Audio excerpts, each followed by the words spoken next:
ये एक इंतहाई जो है गैर मुनासिब अमल था पुलिस का, जब अदालत में पेश कर दिया था और अदालत ने उनको जब रिलीज़ कर दिया था, डिस्चार्ज कर दिया था, और जो वो भी मुचलका था वो हमने 5-5 लाख का वो हमने भर दिया था। तो फिर अदालत को पुलिस को इस तरीके से जो उनसे कस्टडी को यहाँ से भाग लाने की ज़रूरत नहीं थी।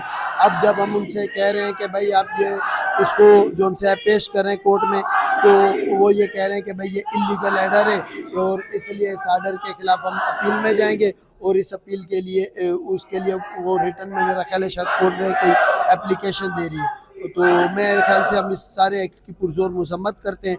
हम कोर्ट से फिर इल्तिजा भी करेंगे कि इस आईओ के खिलाफ और वो जो पुलिस वाले जितने भी जो सब चीज़ के रिस्पॉन्सिबल हैं उनके खिलाफ कार्रवाई भी की जाए। इस सारे प्रोसेस की डे वन से हम मजम्मत कर रहे हैं, चाहे उसकी जब उनकी जबरी गुमशुदगी हो, चाहे उसके बाद झूठी FIR हो। और अगर मजीद कोई झूठी FIR काटेंगे तो उससे उनको हासिल कुछ नहीं होगा, यही होगा कि जो कौम है उसकी नज़र में उनको ज़िल्लत हासिल होगी। देखिए हम एहतजाज नहीं, हम अपना लीगल प्रोसेस कर रहे हैं।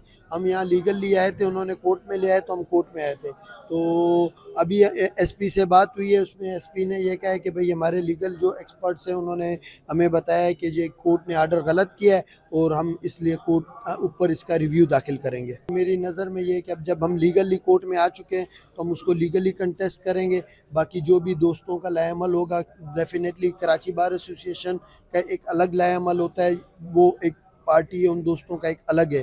तो उनका राइट बनता है वो ज़रूर प्रोटेस्ट करें जहाँ फिर हम उनकी मदद कर सकते हैं।